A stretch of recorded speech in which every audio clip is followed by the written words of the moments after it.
ये आकाशवाणी है। अब आप विमलेंदु पांडे से समाचार सुनिए।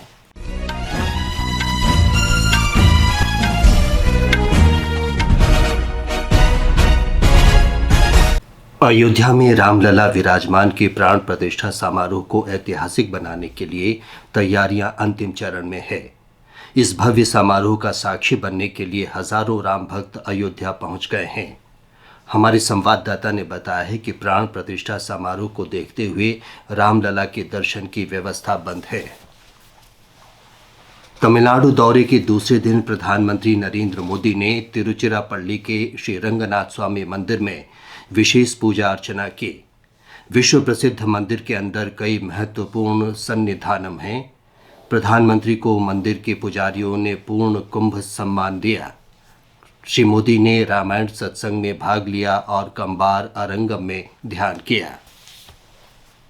केंद्रीय गृह मंत्री अमित शाह असम के तेजपुर में आज सशस्त्र सीमा बल के स्थापना दिवस समारोह में शामिल हुए। इस अवसर पर उन्होंने कहा कि प्रधानमंत्री नरेंद्र मोदी के नेतृत्व में अगले 3 वर्षों में देश नक्सलवाद के प्रभाव से पूरी तरह मुक्त हो जाएगा।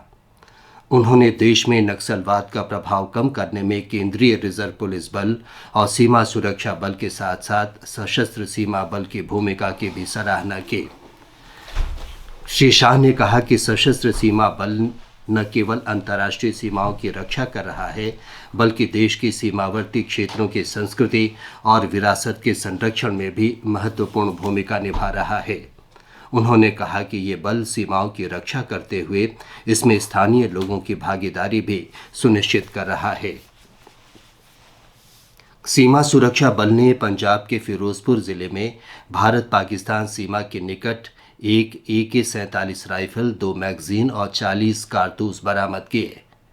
सीमा सुरक्षा बल के प्रवक्ता ने आज बताया कि 18 और 19 जनवरी की रात तलाशी अभियान के दौरान सुरक्षा कर्मियों को एक ड्रोन की गतिविधि का पता चला था। छत्तीसगढ़ के जनजातीय बाहुल्य बस्तर संभाग में आज सुरक्षा बलों के साथ मुठभेड़ में 3 नक्सली मारे गए। बीजापुर जिले के बासागुड़ा के जंगल में सुरक्षा बलों के संयुक्त तलाश अभियान के दौरान ये मुठभेड़ हुए। बीजापुर के पुलिस अधीक्षक आंजनेय वार्षणे ने घटना की पुष्टि करते हुए बताया कि ये मुठभेड़ नेदरा गांव में हुई। विश्व आर्थिक मंच की वार्षिक बैठक में भारत ने खुद को एक विश्वसनीय राष्ट्र और उभरती अर्थव्यवस्था के रूप में प्रस्तुत किया है। 5 दिन से जारी विश्व आर्थिक मंच की बैठक कल स्विट्जरलैंड के दावोस में संपन्न हुई। भारत ने वैश्विक नेताओं के सामने देश की बढ़ती अर्थव्यवस्था के साथ मजबूत संबंधों को लेकर अपना पक्ष रखा। बैठक में 3 केंद्रीय मंत्रियों, व्यापारिक नेताओं और कई राज्यों के प्रतिनिधिमंडलों ने भारत की बढ़ती आर्थिक ताकत के साथ अपना पक्ष रखा। केंद्रीय मंत्री अश्विनी वैष्णव ने कहा कि हमारी अर्थव्यवस्था आत्मनिर्भरता के साथ आगे बढ़ रही है।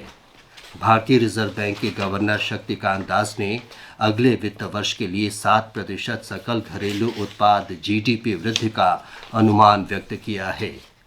केंद्रीय मंत्री स्मृति ईरानी ने भारत के समावेशी विकास का प्रदर्शन किया।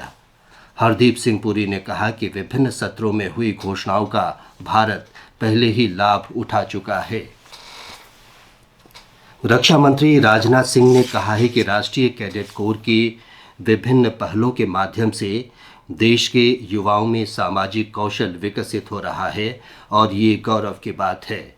आज दिल्ली कैंट में गणतंत्र दिवस शिविर में NCC कैडेटों को संबोधित करते हुए श्री सिंह ने कहा कि राष्ट्रीय गौरव सबसे मजबूत भावना है। उन्होंने कहा कि राष्ट्रीय गौरव की इस भावना के कारण ही भारत को आज़ादी मिली। India open super badminton tournament के पुरुष सिंगल सेमीफाइनल में आज शाम HS प्रणॉय का मुकाबला चीनी खिलाड़ी यू क्यू शी से होगा। पुरुष डबल्स के सेमीफाइनल में चिराग शेट्टी, सात्विक साईराज रंकी का मुकाबला मलेशियाई जोड़ी WY सोह और A चिया के साथ होगा। इसके साथ ही ये समाचार बुलेटिन समाप्त हुआ।